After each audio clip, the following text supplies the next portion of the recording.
Good evening, welcome to another Football Friday with Rashad Mitchell on live on my YouTube channel. Rashad Mitchell's YouTube channel. Let's get into it, man. Look back at the college football games from last week. Look back at the NFL games from last week and move forward to what's going on for this weekend in college football and NFL. So let's go start with the college football. Had some interesting games. Oklahoma beat Auburn 24-17. That was a big time win for them. Most impressive win, I think you gotta look at, from my perspective, was Indiana, number 19 team in the country, beating number 9 Illinois, 63-10. That was a big time win for them to go handle their business like that. It was very impressive.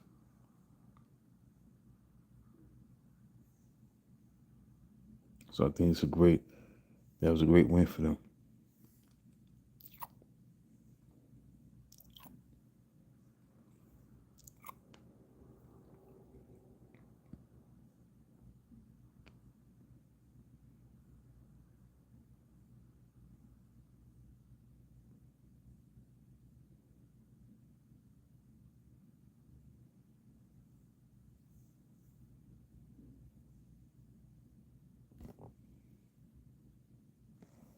So let's get into again 63-10 was the final score between Indiana and Illinois. That was a big time win.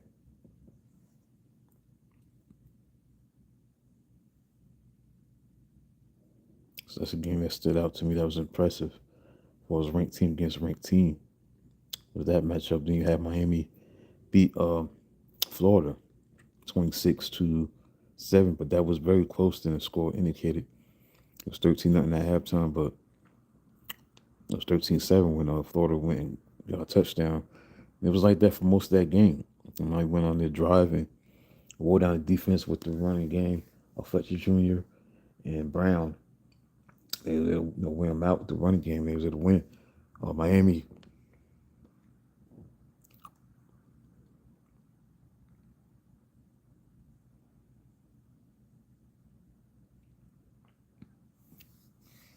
Miami's defense did a great job. They had held Florida to 141 points.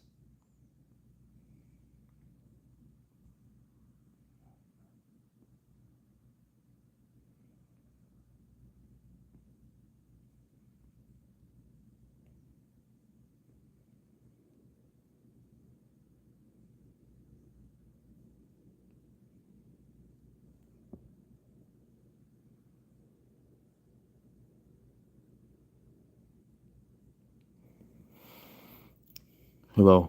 Thanks for tuning in. Like I said, when you look at Miami played very well on defense.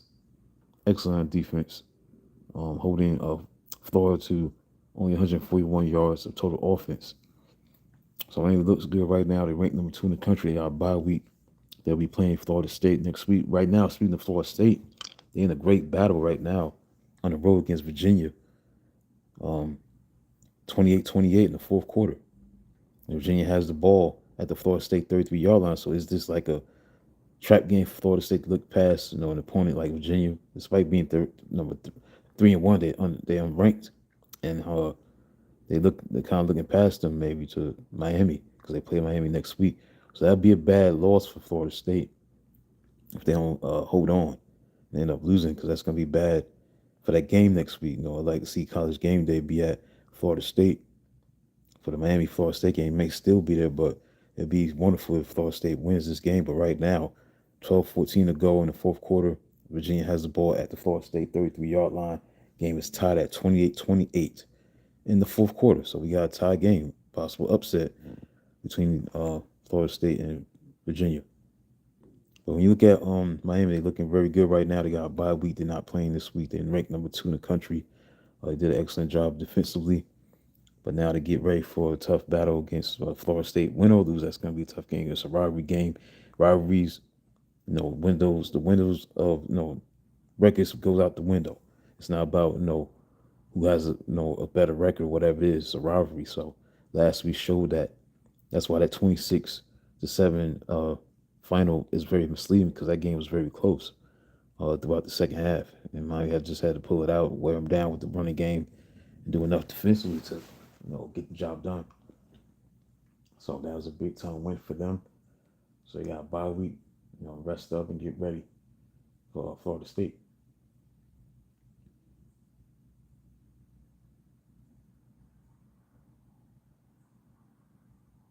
So so what needs to be said about that. So, but tomorrow you got some good games tomorrow. Again, Miami held Florida's defense to 141 yards. All right, so next this coming Saturday was tomorrow. Got some good games, man. You got, the big ones. Number three, Penn State against number six, Oregon. Big game for Penn State, man. They gotta show what they're made of. When you talk about um, Penn State winning these behind games, they gotta win this game.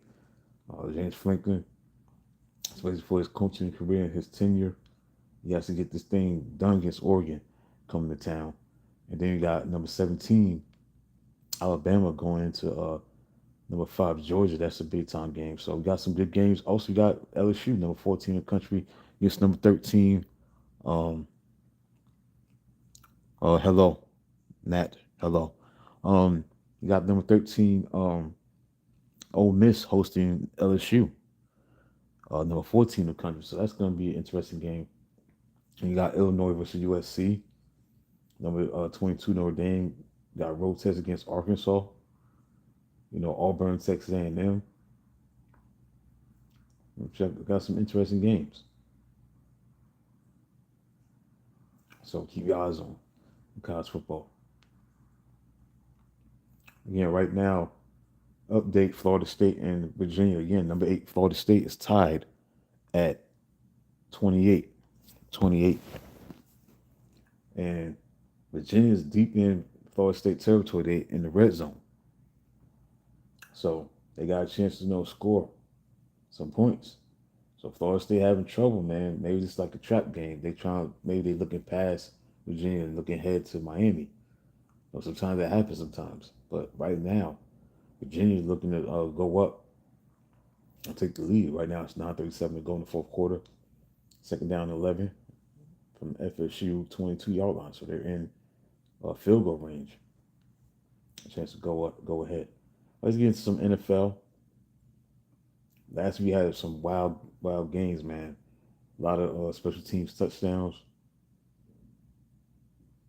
I think one of them obviously was Tory Horton from Seattle. He scored on a 95-yard punt return. That's the longest in franchise history for Seattle, as they beat the Saints.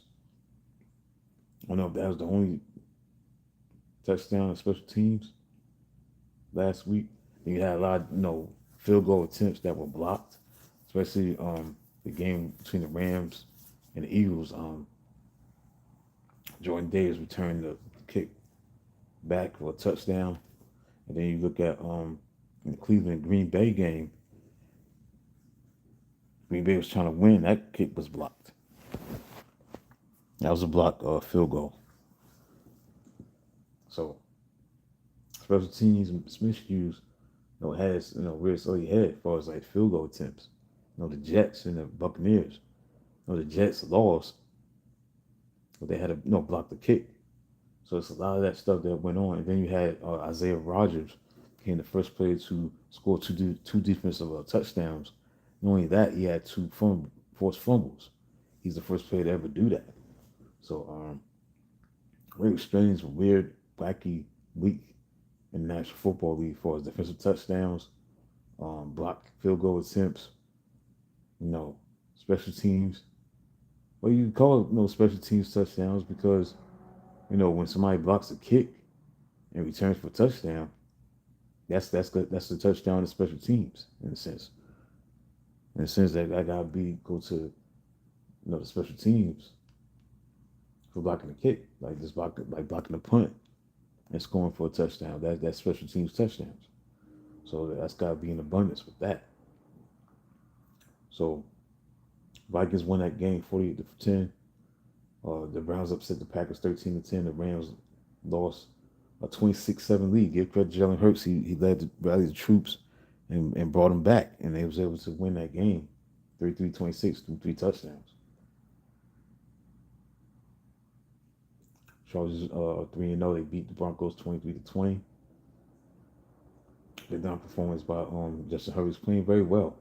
Right now he I think leads the league in passing yards, 869.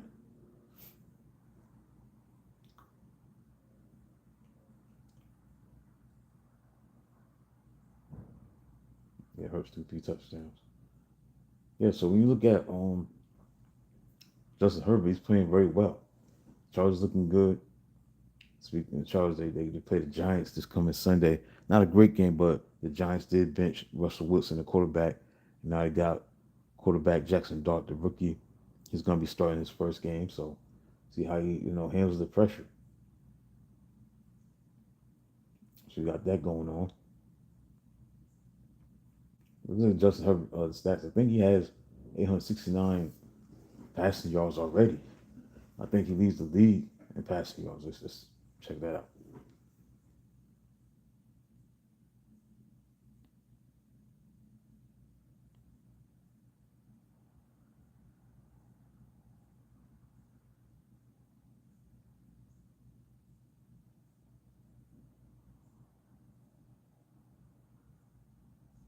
860, excuse me. He's second in the league in passing yards, so he's not number one. He's having a good year so far. 6 touchdowns, 1 interception, man. It's just that's great, man. The way he's playing right now. And he's playing the Giants defense that is not that good. They can rush the passer, but they're not a big time defense. They did give up 40 points to the Cowboys, so they're definitely capable of giving up a lot of points to the Chargers.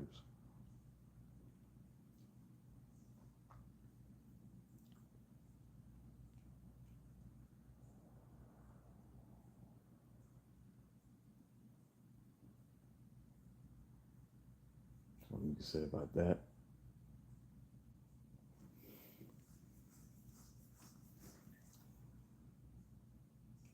Also, you had a big time game between the Ravens, the Ravens and the Lions.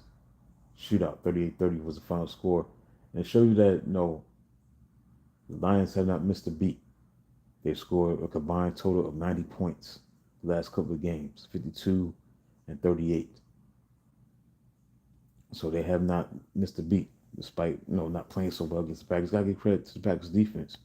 But the Lions are for real. They showed their true colors offensively. They ran the ball for 224 yards, held the rushing attack of the Ravens to 85 yards. Also, they sacked the quarterback, Lamar Jackson, 7 times. 7 times he was sacked. So he was able to get after you know, Lamar Jackson, get after him. And so this is a big win, big road win.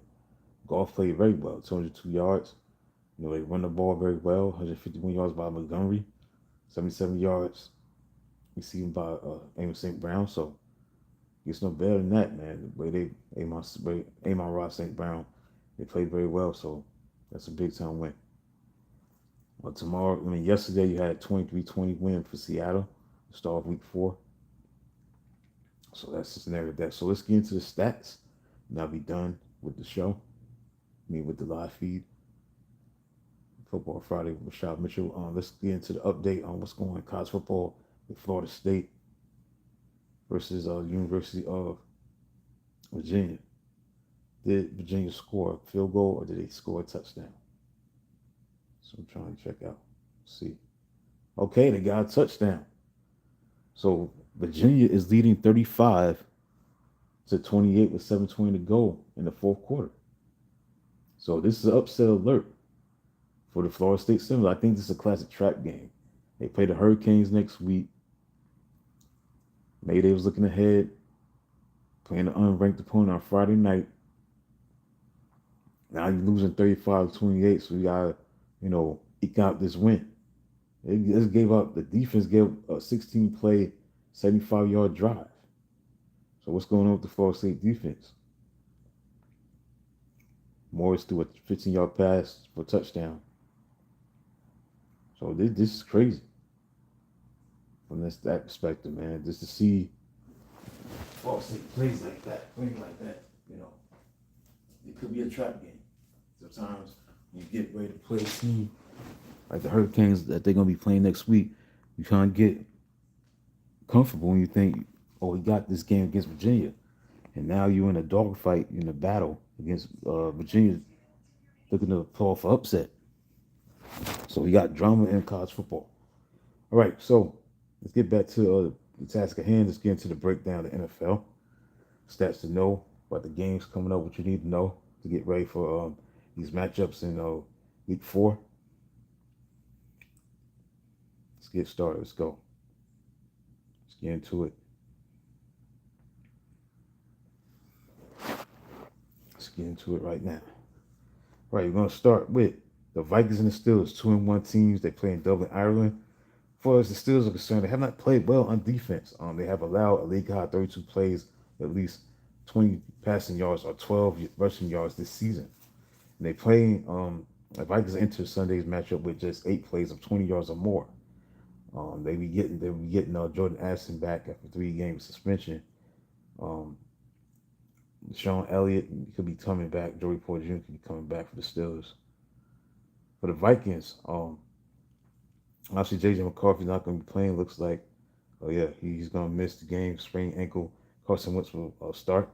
So that knows that the Vikings have allowed an average of 141.3 passing yards per game. That's the third fewest in the league. On the other hand, the Steelers are not looking good. They're 24th in the NFL in passing yards per game. They have not looked good in the passing game.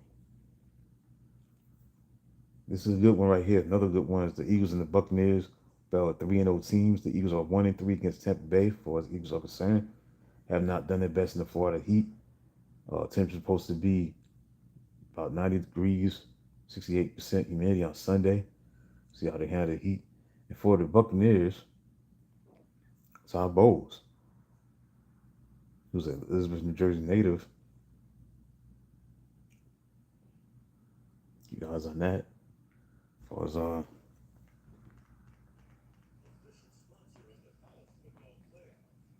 he was asked about being a hero to the people of Philadelphia because he has come out and supported the tush push. Eagles quarterback Jalen Hurts is 1-4 in his career against Buccaneers, his most losses versus any team. Browns and the Lions. For the Browns, Cleveland has a claim as the league's best. They allow the fewest yards in the NFL, 204.3.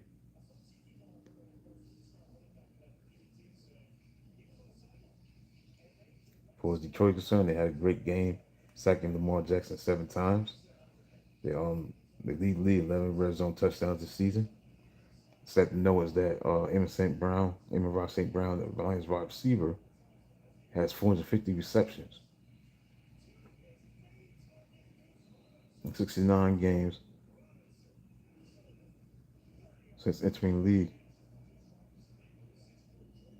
2021. Since the AFL-NFL merger in 1970, only 2 players had more receptions in the first 70 career games. Michael Thompson with 510, Justin Judge with 451. Next, we got the Giants and the Chargers. Obviously, for the Chargers, linebacker Dayan Henley said the defense is taking Sunday matchup against rookie quarterback Jackson Dart as a challenge. Currently, the Chargers are allowing the 9th lowest passing yards per game, allowing 182 yards per game. And then for the Giants, I obviously got Jackson Dart. Jackson Dart is going to be starting. So Stat knows that quarterbacks making their first career start against the Chargers are 3-17 in the Super Bowl era since 1967, but 2-2 in such games since 2019. This is a bad game right here. The Bills should win this game unless they fall asleep.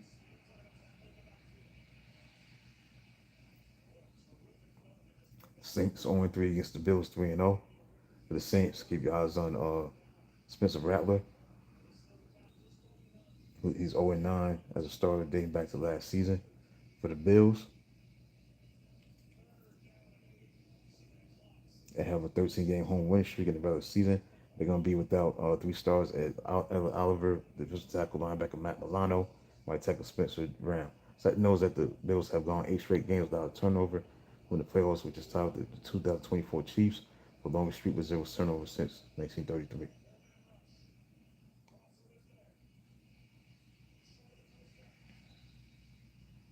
Falcons and the Commanders. For the Commanders, Bijan Robinson. How does the Commanders stop him? They ranked 12th in rushing allowed, as far as yards are concerned. 100.7, 8th in yards per carry, 3.7. For the Falcons, they came off a 30 nothing drubbing. See how they bounce back. That knows that Marcus Mariota, Commanders made 13 starts for the Falcons in 2022, going 5-8 with 15 passing touchdowns and 9 interceptions. Replaced by then rookie Desmond Ritter for the final 4 games of the season. Panthers and the Patriots. This is not a good game for the Panthers. Keep your eyes on Toria McMillan. He reached for a 4-yard catch from Bryce Young against Atlanta as Mario jumping. Carolina will want to run against the New England defense that's allowing only 60.3 rushing yards per game.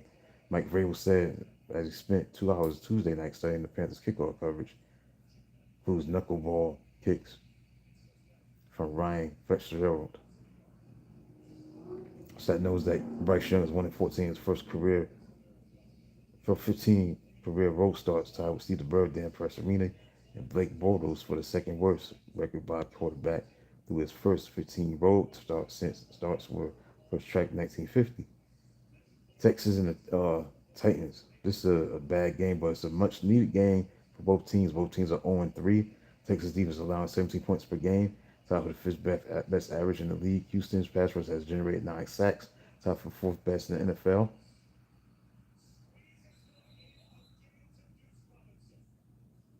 It's going to be a challenge for the offense of the Titans, who has scored only 17 points per game and has allowed 15 sacks. So the Texans, there'll be some juice between Nico Collins and the Texans at wide receiver and Jerry Sneed of the Titans. Stuff like that. I guess some comments were made. Sneed, when asked about Collins earlier this week, said who in a dismissive way. Collins was asked about Sneed, kind of said he knows who I am. So keep your eyes on that matchup between Sneed and Collins. That knows that the Texans have yet to score 20 points in the game this season. Last time the Texans scored less than 20 points in each of the first 4 games of the season was in their team's debut in 2002. 4 or 5 games, this is a good one. The Rams and the Colts. Colts are 3-0, Rams are 2-1. For the Colts, keep your eyes on the running game. Jonathan Taylor, the running back of the Colts, leads the league in rushing, 338 yards. But the Rams offered a tough test. They only allowed just 1 rushing touchdown and 3.9 yards per game. So keep your eyes on that. For the Rams, they had 12 sacks this season.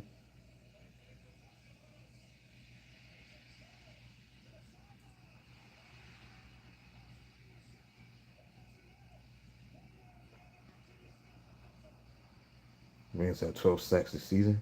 He's tied with the Broncos for the most in the NFL. Daniel Jones has been sacked twice, only twice. Stat knows that the Rams quarterback Matthew Stafford co-leads the NFL in completions, 29, passing touchdowns, 4 with 0 interceptions, first down 17 on play action this season. Indianapolis defense has 10 interceptions on play action throws under Shane Steichen, tied for second most over that span. Hello, kids, Milligan. Hello. Got the 49ers 3-0 against the Jaguars, 2-1. Interesting game. For the Jaguars, it's been about the drops. That's been the topic. Because the Jaguars lead the league in 10 drops. They dropped 6 this past week, coming off all week in which they dropped 6. Come off a week when they dropped 6 passes. Brian Thomas Jr. dropped 3 passes. So the key is, can they stop dropping passes? For the 49ers, they lost their star defensive end, Nick Bosa, torn ACL. So in 97 games with the Niners, played with Bosa, they blitzed just 20% of the time. So in 18 games they played without him, that number has spiked to 31.9%. So that could help Jacksonville quarterback Trevor Lawrence, because he's thrown 13 interceptions when blitzed since 2021, third most, tied among qualified quarterbacks in that span.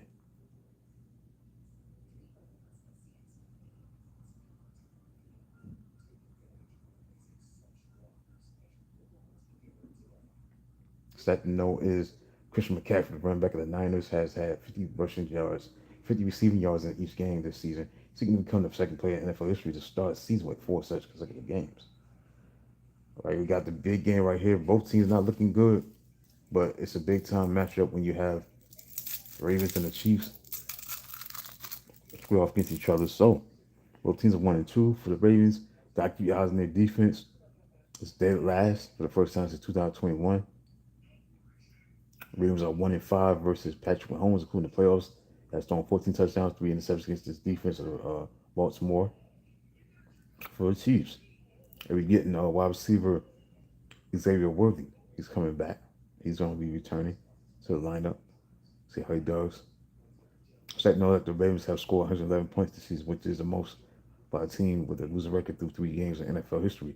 The most points by a team with a losing record through 4 games and 140 points by the 2022 Lions, who finished 8-9, missed the playoffs. Raiders and the Bears.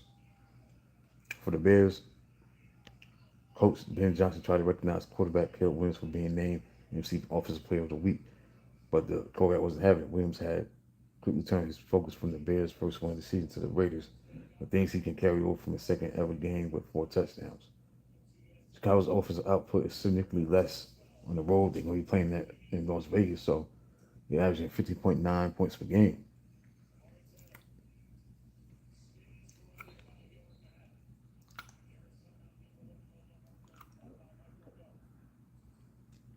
The Raiders could, Ashton Genty, the rookie running back, have a breakout game against the Bears.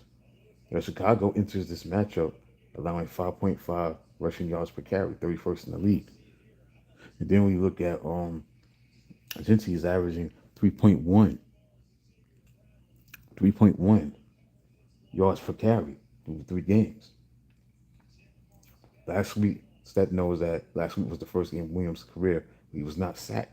Chicago is now seeking to have consecutive games without allowing a sack for the first time in like 20 years, since 2005. And then you got the nightcapper, Packers and the Cowboys. Is like the Michael Parsons Bowl. Michael Parsons coming back to face his former team. For the Packers, they're having injury issues on the offensive line. They finished last week's loss without Zach Tom, the right tackle, with oblique injury. Left guard Aaron Banks with a growing injury. Browns special quarterback Jordan Love had a 42% rate. So we'll see what happens with that. How they get better with the running game. Only 30 yards rushing by Josh Jenkins. They gotta get better on the offensive line. Gotta get healthy. As far as the Cowboys, obviously they're gonna be facing Michael Parsons coming back to the team they played for. See how that goes. So that knows that Michael Parsons makes his return to Dallas as a league co-leader with 14 quarterback pressures this season. Top Joey Bosa, the Bills, and Nick Bonito of the Broncos, and as the sole leader in pass rush wins with 17. Pass rush wins 17. You got 2 games on Monday night. This is not a good game. The Dolphins and the Jets 0-3. Justin Fields, he has a concussion. He will return to the lineup soon. If he does return for week 4, Fields will need the support of a strong running game, something they haven't had since week 1. Brees Hall has struggled in the past 2 games, averaging only 2.6 yards per carry.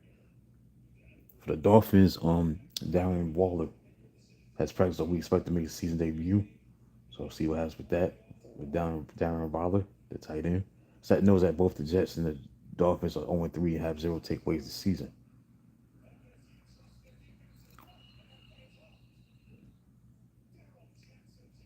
It's the first season since turnovers became official in 1933 that multiple teams are 0-3 with no takeaways. And finally, we got the Bengals and the Broncos. For the Bengals, it's not the wit to be facing a strong defensive front for Denver, as the Bengals are once again trying to find a solution at right guard. Rookie Jalen Rivers of Cincinnati finished last week's game at the spot, placed up Dalton Reisner, who was likely on the outside of that starting spot. So they had to deal with Nick Bonito, who's 4th in the league in pass rush win rate, 29.8% as an edge rusher. For the Broncos, they then with back-to-back losses on each game's last play of the past 2 weeks. The Davis couldn't get the slam door stops it needed. So the team is 27th in third down conversions. The offense 19th in offensive EPA. Quarterback Bo Nix is 25th in QBR. The Broncos had 70 possessions goal for 10 or fewer. So the Broncos are the fourth most penalized team in the league. So you gotta correct that. Entering week four, stat knows that the Broncos lead the league in pass block win rate, 75%. The Bengals rank last in that category, 45%. All right, so that's it, man. That's it for Football Friday with Rashad Mitchell. Thanks for tuning in. Thanks for supporting the channel. Subscribe, like. I'll be back Monday for Class Books with Rashad Mitchell in the NFL 1970 book. I'll be reading from the book of Hebrews. Then I'll be in the book of Hebrews, chapter 1, 2, and 3. And then be into chapter 4 of the NFL 1970 book excerpts. So thanks for tuning in tonight for Football Friday with Rashad Mitchell. Hopefully you know what you need to know for the college football matchups and the NFL matchups. Until then, talk to you on Monday.